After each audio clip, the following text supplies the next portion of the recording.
Hello everyone, it's producer Mike here. Now, as you're probably aware, Anna lost her beloved cat Gremlin last week. So in tribute to him, we want to bring back one of our favorite episodes from last year. It's the only time a dog's life focused solely on cats. It's with the author Zazie Todd, and we like to call it the Purr cast. Here's to you, Gremlin.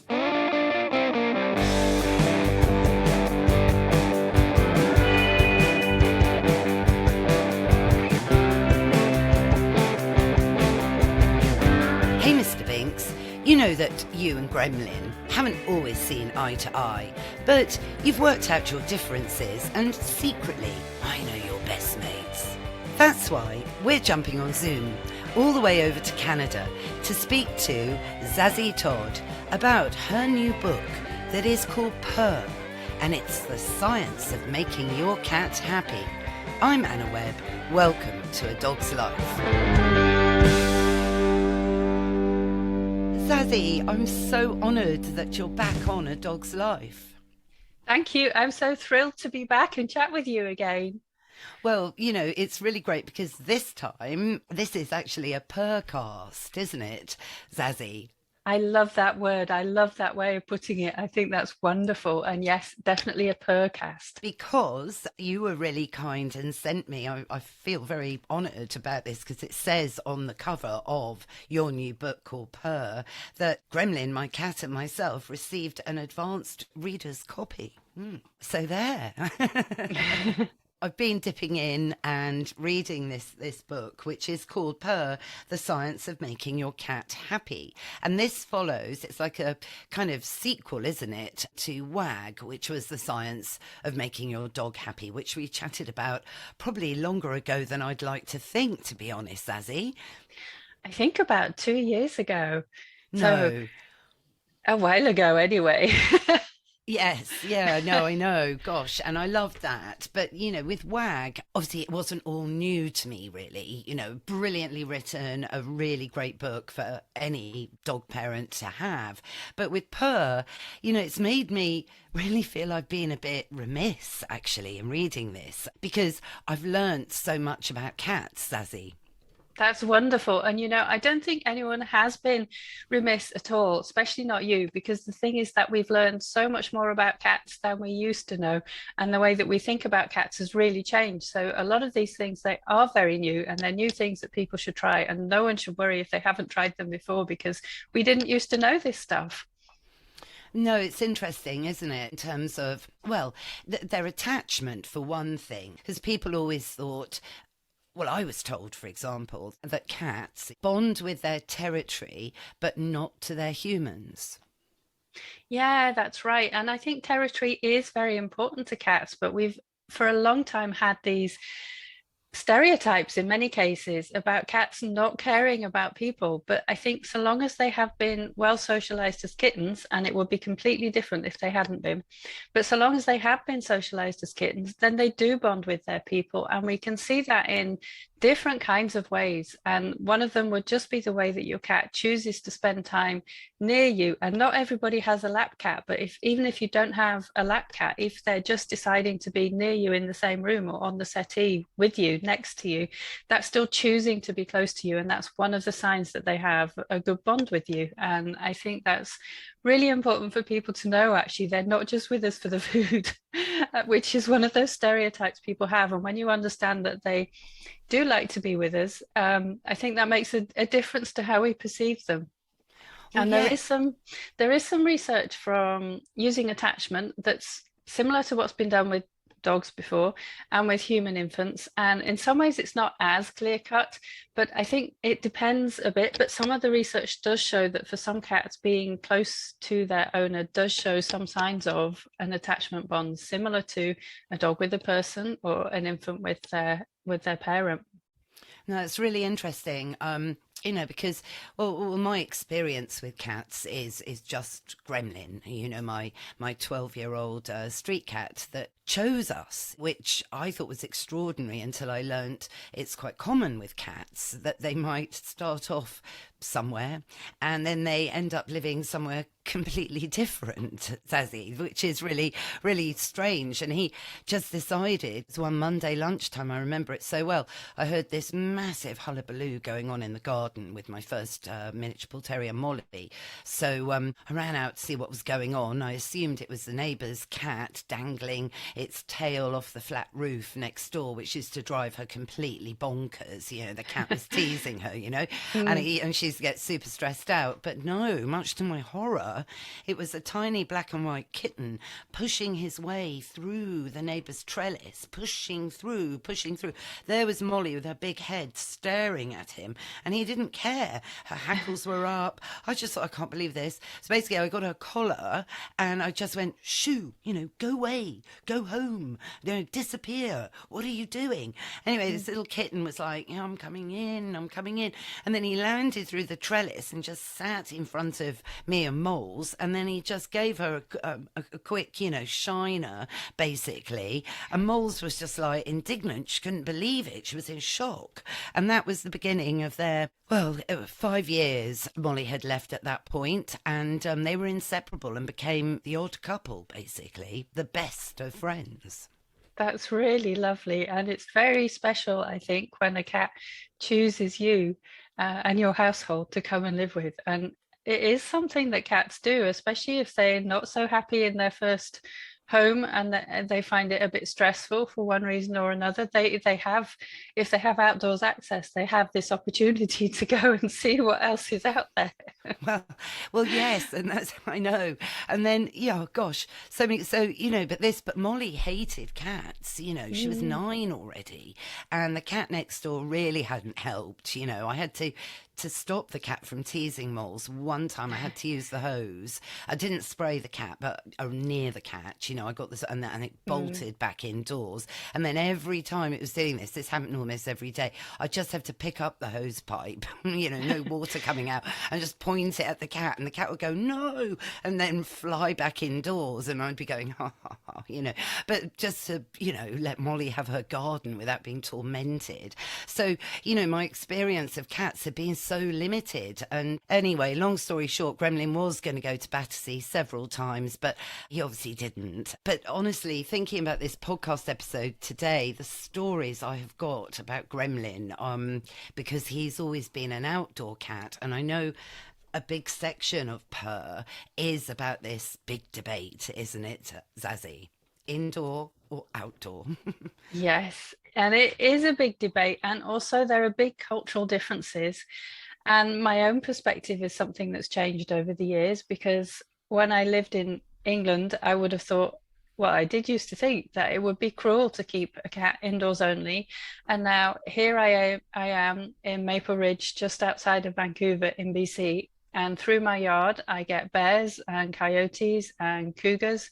And I just don't think it's safe to let my cats outdoors. And I think it's much harder when you have an indoors only cat to give them things to keep them occupied and interested. And obviously the cat has no way to escape. They couldn't be like Gremlin and go and find somewhere else to live if they wanted to.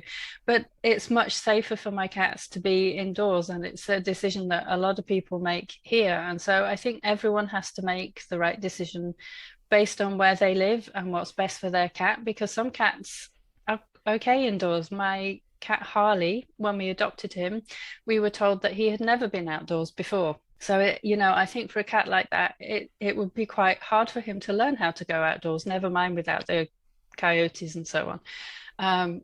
And some cats, on the other hand, are really very used to going outdoors and much prefer to have the opportunity to go outdoors. So if you have if you're lucky enough to live somewhere where you can give them that autonomy, then I think that's better for them, at least during the daytime. But yeah, so it's a big debate, and some people have very, very strong feelings on it either way. And I think it depends very much on where you live, and if there are busy roads, and if you have a yard, a garden, or not, and so on. No, I agree. Yeah, where we originally lived when Gremlin moved in, I reckon he would have been run over if we hadn't moved from there.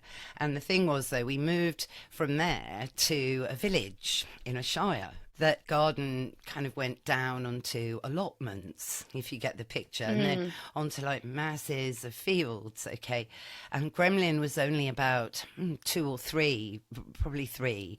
And the first time I saw him scale my fence with a creature that I couldn't really see from upstairs what it was, but I ran downstairs, quickly shut the patio door, and he landed on the patio with a whole adult don't cringe, will you? I know our listeners are probably going to go, but it's leading on to a big subject.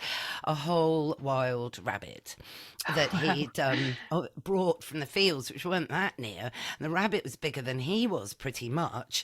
And then it was before everyone was filming everything they did, you know, and because I wish I'd filmed it, really. He ate all of it, apart from one back leg. I know. He just seemed to have to go and do it. It was like the call of the wild hit him, you know, because he'd been in London and then, you know, in Hackney, and then we're in the middle of Buckinghamshire. And I'll tell you one thing. The wildlife in Buckinghamshire breathed a huge sigh of relief when we moved back to Hackney, Zazie. But a lot of oh no, everything. Moorhens, snakes. Well, we have grass snakes, ducks. I can't tell you. And baby bunny season. Gremlin loved it. We only had 2 bunny seasons, baby bunny seasons. But one time I got in and there I am, I'm on the loo, and then suddenly the bath starts jumping. And I'm like, what? And there were 4 baby bunnies that Gremlin had brought from the fields, honestly, all the way into my bathroom and deposited them in the bath. I don't know what for, maybe for later or something. So then the rest of my day was spent trying to herd these baby bunnies up, take them in a carrier back down to the field, and I let them go, but they probably would have died because, I don't know. And so, honestly, there you go. So Gremlin by name, Gremlin by nature, but a lot of people have issues, don't they, you know, because cats do kill a lot of wildlife, especially Gremlin. Gremlin obviously is a very proficient hunter. There's actually been some really interesting research recently from the University of Exeter that's been looking at cats' hunting behaviour, and which I mentioned briefly in the book, which is, well, one of their findings is that if cats are fed high quality, high protein cat food, and if they have more playtime with the one toy, then actually they are less likely to be catching and bringing creatures back. And so I think that's really interesting for people. And also for people who want to protect birds, there's something called a Birds Be Safe collar, which is like a bib that they wear around their neck, and it's really brightly coloured. And because birds can spot those bright colours, it means that they can see the cat coming and they can get away from the cat.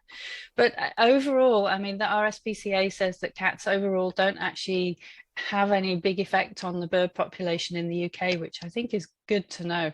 And here where I live, the story's obviously not so much of my cats catching things except spiders or whatever that we have in the house, but they still have interactions with wildlife even though they're indoors. And one of the stories I tell in the book is of when a black bear came into our back garden. And I was in the bedroom. I think I was in the middle of making the bed, and Melina was with me, and we both saw this bear in the back garden, and we watched it, and it went down the side of the house. So we ran to the other room at the front of the house, and it kind of moseyed around the neighbor's car, and it was probably checking if the neighbors had any food in their car, because bears can break into cars to get it. And then it came back into our garden, and it went up in front of the house. And I have never seen Melina so, well, she was really buzzed, and she was growling and growling and growling at this bear. I've never heard her make such a loud noise before. She's a tiny cat, and she was making this huge noise, and all her hairs were standing on end, and she was at the window. And I mean, the bear probably heard, but the bear didn't care at all. And the bear took quite a while to kind of mosey on by, and eventually my dog Bodger spotted that there was a bear and barked, and then it sort of moved on a little bit faster. It didn't exactly run away. And then it took Melina like 2 hours to calm down afterwards. She was so terrified, but she had also been so brave, I think, to be at the window growling at it, telling it to go away. Yes, it's like instinct, isn't it? But gosh, a black bear, it puts our London foxes, in a whole different category, doesn't it, really? And I think if I lived in BC, I'd be keeping Gremlin indoors or he'd get into far too much trouble.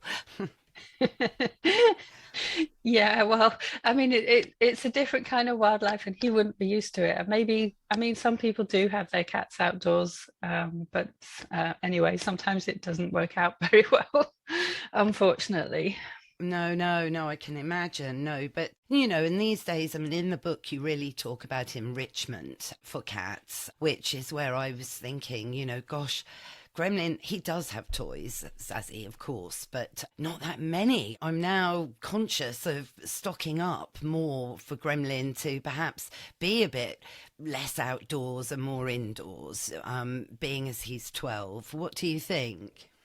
Well, the other thing is that some cats like to specialize in a certain kind of prey. And from what you've told me about Gremlin, he obviously is proficient at all kinds of prey.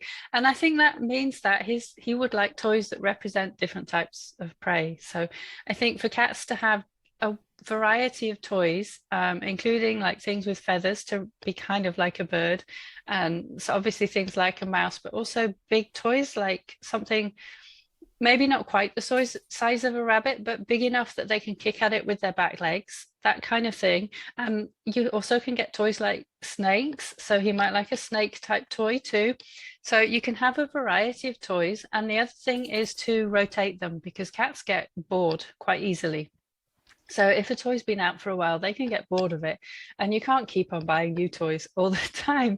So it's a good idea to put some of them away for a bit, and then every week or something, bring out a new set of toys and just keep swapping them around, because when they come out again, then it's like they're new again and the cat will be interested in them again.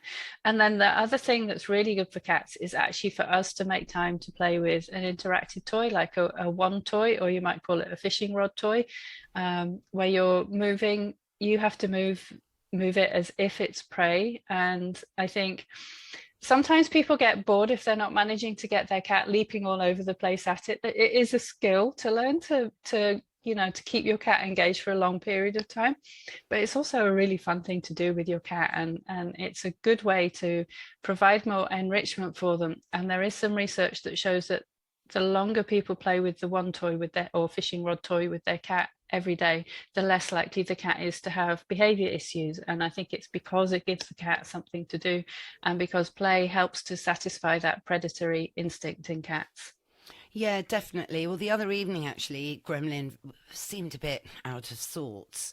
So we've got a snake on a pole, and it's a Kong toy, and I do like that brand. I always think, and there's feathers on the end of it. So, and that kind of cheered him up. And then he quite likes some of the dog toys, actually. So I'll use some of their rope toys, and he'll grab them and bite them as well. And and I'll throw things. And I haven't taught him to retrieve. I admire, we'll go into training tricks now, but I do admire people that train their cats to play fetch, Zazie.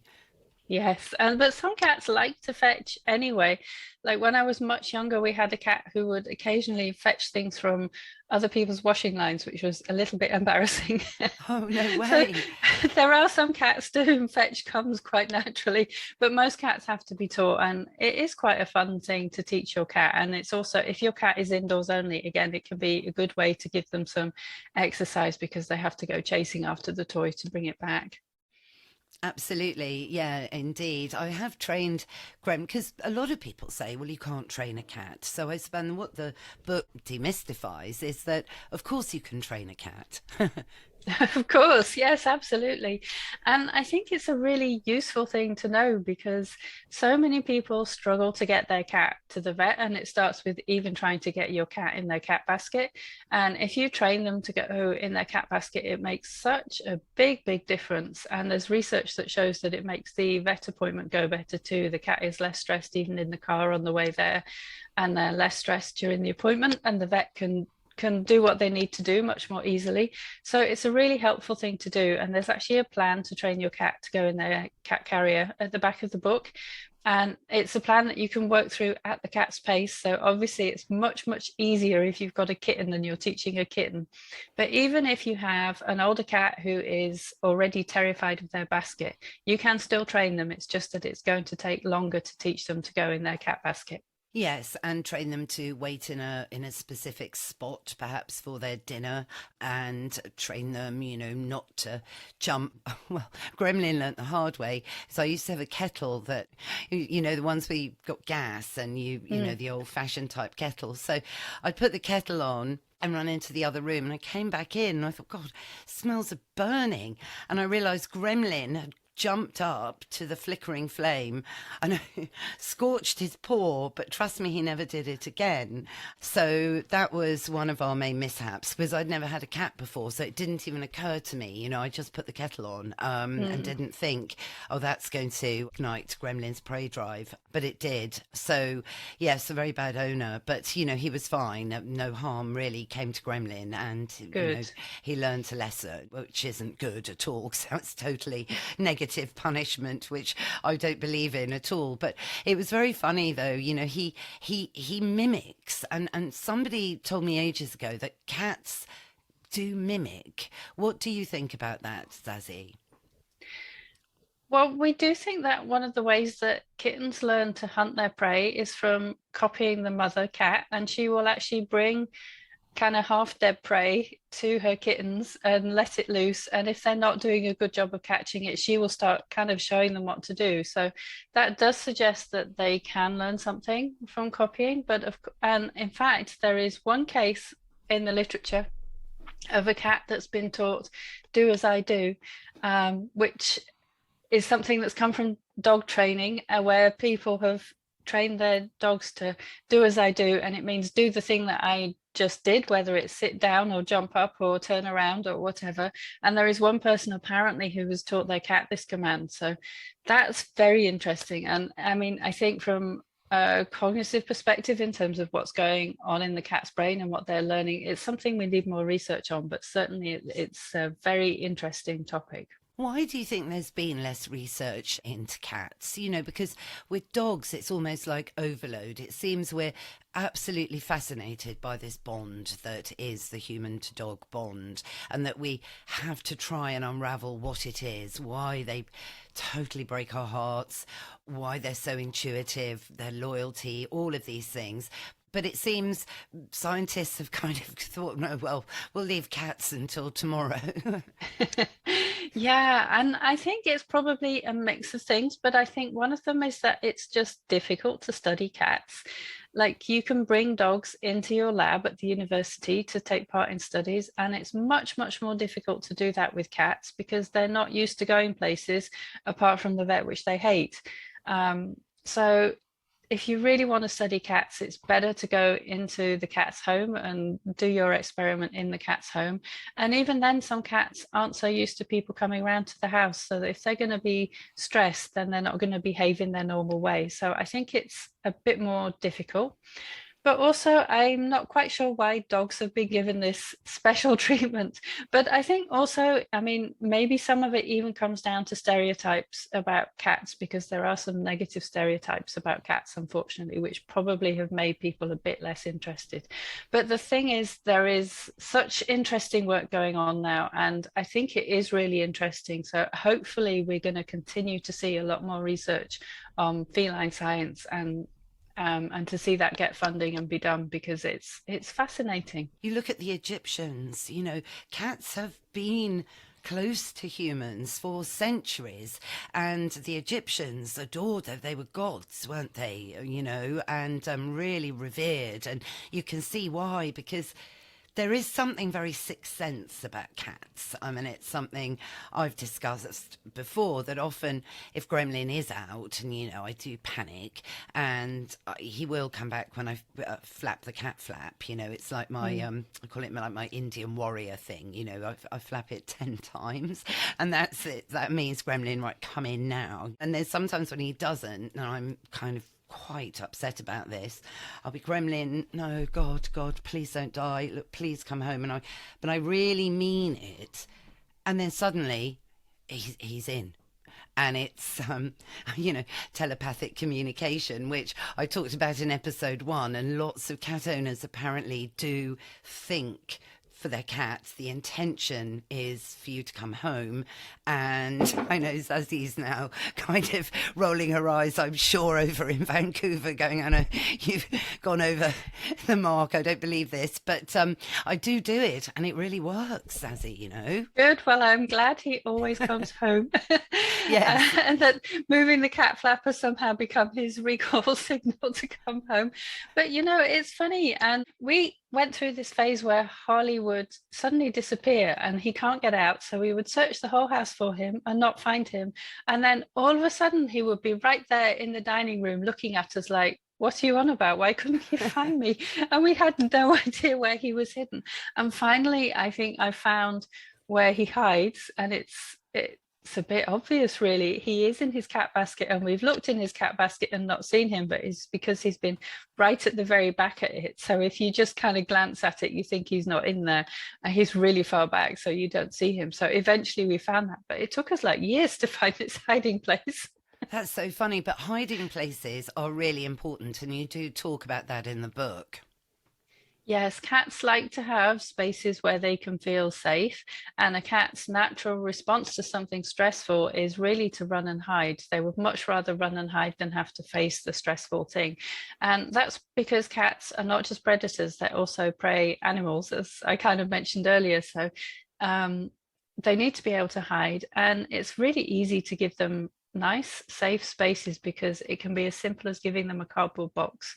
And we all know that cats love cardboard boxes, but there are all kinds of spaces, and they usually will find their own favorites. Like one of Melina's favorites is underneath my ironing pile where I put my clothes that I'm waiting to be ironed. She likes to burrow into there and hide under there, and it's nice and warm for her.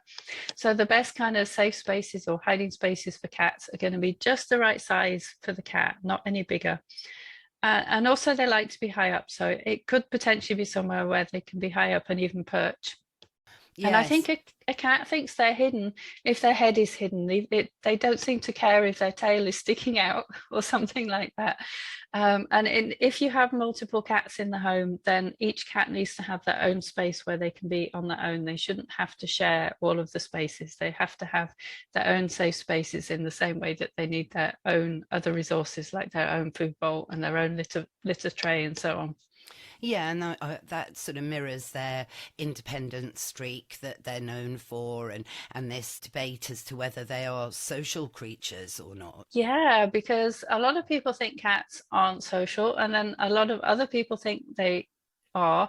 And it's one of the things that they really vary as a species, and it's going to depend very much on their early experiences as kittens, whether they were around other cats at all when they were very tiny, whether they see their mum being friendly to other cats when they're kittens, because some cats would really much rather be the only cat in the home, and other cats can be quite friendly to each other. And so that means, because you don't know, if you just have the one cat, you probably don't know whether it's a good idea to bring another cat home or not. So if you think you might want 2 cats or even 3 cats, it can be a good idea to get them together. So to get 2 kittens together is always a good idea, to get 2 kittens rather than just 1.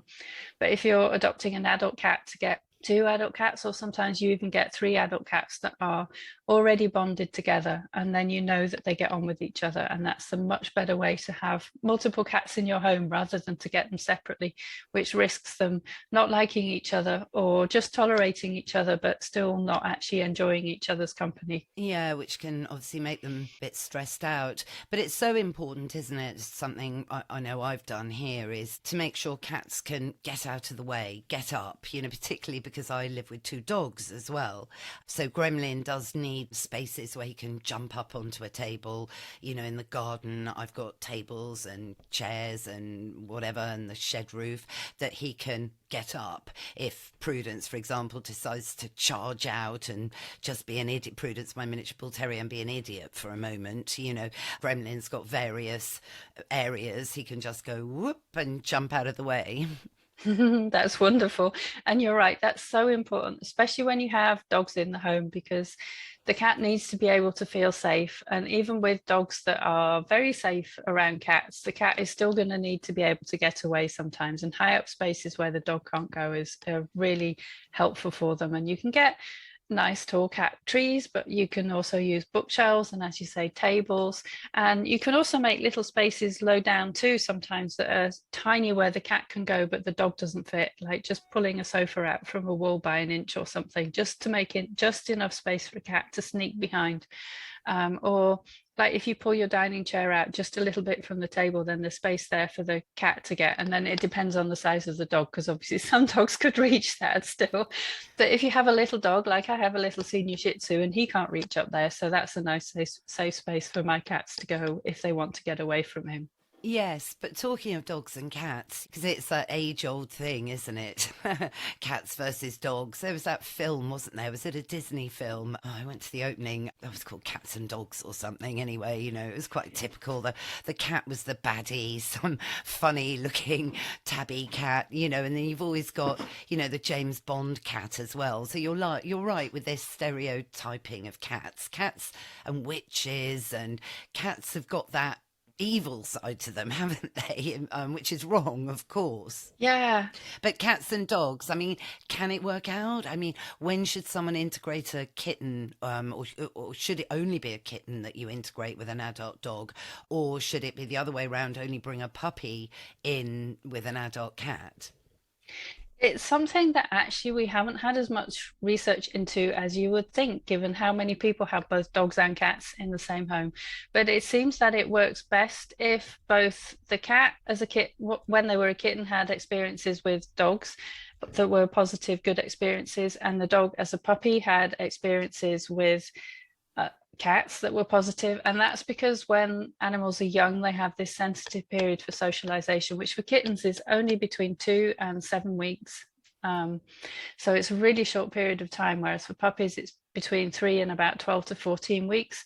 So if they've had good early experiences, that really helps. And the other thing that seems to help actually is to have the cat in the home first. And it seems that the most important aspect of the relationship is that the cat is the one who needs to feel comfortable. And that's probably because the cat is actually the one who is at the most risk, really, if anything goes wrong. But some cats will never learn to like having a dog in the home. It really depends a lot on the individual cat, because they vary such a lot. But if they've had positive early experiences, that helps. And if you get the cat first, that helps. And then if you bring in a puppy, then the puppy is getting used to them from, you know, right from the beginning. That's going to help it work out too. Now with us, of course, I have these two cats. They're 12 and 13 now. And we used to have two big dogs, and we kind of got all of them at around the same time. So once the dogs had passed, because we knew that Harley and Melina had been good, they had actually been really good friends with Bodger, my Australian Shepherd. And Melina in particular seemed to really miss him. When he passed, she kept going to his bed, like to sniff his bed, and she seemed to be looking around the house like, where was he? So when we got another dog, we knew that so long as the dog was good with cats, they were quite likely to accept him. So, but this was during the pandemic that we got him. And, you know, there was a time when everybody seemed to be rushing out and getting a pet.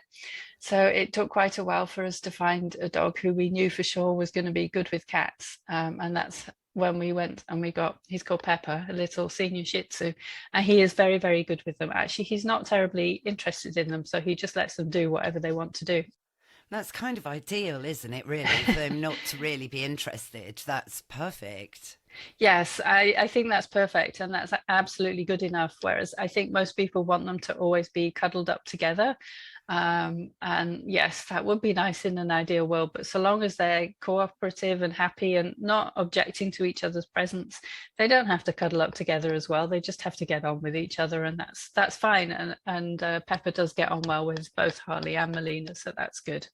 Yes, yes. No, I know about the grieving thing. I mean, Gremlin was so devastated when Molly passed. You know, she passed peacefully at home, and so, oh dear, it's all getting a bit sad. Her body was there, and you know how cats do the clawing. You know, which is featured in the book. Something that cats have to do. That's kind of showing that they're comfortable. It's a de-stressing behaviour, isn't it? When they do their clawing and they, will claw at a carpet and just rhythmically start. Scratching. And that's it. So, yeah, he did that all over her body and terribly out of sorts. I think when Prudence arrived, he had a bit of a shock, shall we say. But I tell you what, he took on board some of the dog training on Prudence, quite. So, I know Prudence learnt to respect the claw early on, which she had to do, to be honest with you. So, because Gremlin's quite big. Well, he's probably about 7 kilos now, but he's been 8 kilos. But that's the age thing, isn't it? And I'm terribly worried about this because he's 12, yes. And there is that chapter in your book that says, if you're not ready to read this chapter, please flick through, don't read it and come back to it later, Zazie, isn't it? Because it's the attachment you get with cats. I can't believe I'm so attached to Gremlin. I did actually once say, why get a cat when you can have a dog? Because you can take a dog with you everywhere, whereas you can't with a cat. So, and now, honestly, I totally regret saying that because it's wrong. And yeah, so it's that dreadful thing. Yeah, and I think people who haven't had a cat sometimes underestimate the strength of the feelings that you can develop for a cat over time. And because they become part of your family too. And I think thinking about them getting old is quite hard. And my own cats now, they're getting older, they're 12 and 13. And Harley has a few medical conditions which they're well controlled. We have a good vet. He has diabetes, for example. So he's had to learn to have 2 insulin injections a day.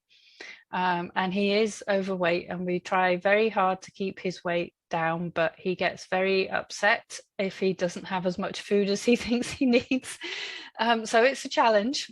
And I think it's very difficult thinking about those moments. Some people do become very, very bonded with their cat and very close with their cat. So there is a chapter in the book about thinking about the end of a cat's life, and it's something to read when you don't have to actually think about it in real life. I think it's something to read a long time in advance, and then hopefully you'll have lots of useful information. And obviously, if it's something that's too difficult or stressful at the time, you can completely skip that chapter of the book and get to the next one, because the end chapter kind of summarizes all the positive things that you can do for your cat. And it also goes into a checklist for a happy cat with lots of different things that you can do. So I think the book itself ends on a happy note, but it was important to talk about those things because people don't talk about it enough, and people therefore are really not prepared for when it happens. I know. Just changing the subject slightly, how much research has there been done on a cat's purr, Zazie? Because this is something I've looked into a bit, and it's like this mutual healing of the cat's purr. And the fact that, they say cats have 9 lives, I can sort of vouch for that with Gremlin. I mean, he's never had anything like a broken leg, and touch wood, he's never been hit by a car or anything like that. But he came in once. It was extraordinary. Literally, he was fine at 6:30 in the morning, and at 7 o'clock I was about to dive in the bath, and he just came in through the window and he was just sitting there. I was doing something, I didn't really look at him. It was like, oh, there's Gremlin. And then I looked again and I went, Gremlin, no. And he had a hole in his throat, Zazie. Oh, no. And blood pouring down his white chest. I'm like, oh my God. So basically, when the cortisol really kicks in, it was like, right, don't freak out, because what you have to do right now is get him in that cat carrier, because at 9 a.m. we are going to be at the vets, because they don't open till 9. So I got him in the cat carrier, towels, I bandaged it, I got vet wrap, cotton wool, I put antiseptic on, and so I was trying to stop the bleeding, because that's what you have to do, punch a wound, stop the bleeding. It was his throat. And the vet couldn't work out. He said it's not another animal, because the cat's chin would have been in the way and he would have taken a whack, which he often has. He's been in a lot of punch-ups, whether it was man-made or whatever. I just didn't even want to think about that too much. Anyway, he was fine. But purring is said to be a cat's mechanism to heal themselves. I don't know what you think about that. The actual purring vibration. Yeah, that's right. I think that's really interesting. And I'm so sorry Gremlin had that terrible experience, Oh, I but glad know. he's okay. But yes, so when a cat is in a stressful situation and they're not very well, they will purr. And a lot of people think that a purr only means the cat is happy, but it does seem to be something that will help to soothe them and potentially maybe even help to make them feel better when they're not well or something is wrong with them. So, but it's something that we need more research on, and I would love to see more research on everything to do with cats, but especially to do with the sounds they make, the purrs, the meows, and the chirrups, because what we do know already is so interesting. And some of the sounds that cats make, there's a different kind of purr that is like, it's called a solicitation purr. So maybe the purr that you get when you're about to feed the cat, and it has a different pitch to it. It's people talk about the cry embedded within the purr, which is kind of something of the same pitch of a baby's cry, which is because they're asking for food, as far as we know. And again, it's something that we need more research into, but there are these different purrs as well, as just like there are different meows and chirrups. And I love all the noises that cats make, and I think there's nothing nicer than sitting with a purring cat on your lap. And so many people think that it's just this happy, positive sound, but it does seem that it helps to heal them as well. So yeah, that's a really good point to know, that if a cat is sitting purring, especially if they're sitting looking unhappy and purring, it may actually mean that they need to see the vet because they're not doing so well. Interesting, Zazie. Gosh, I mean, we've so chatted here. I just love this book. And there's terminology in here that I'd not heard of before, and I just pray that I've given Gremlin a good life. I think so. I mean, he's always been very loyal. And, you know, when I've been away, there was one moment where I'd been up actually to a pet show up in Harrogate, and we were driving down, and my neighbour had been looking after Gremlin and giving him his food, and he'd been eating it. So, you know, no other cat could come in because, you know, I had one of those magnet collars on Gremlin then. So Laura, my friend, said, oh, don't worry, you know, Gremlin's been eating. I haven't seen him, Anna. He's been out and about.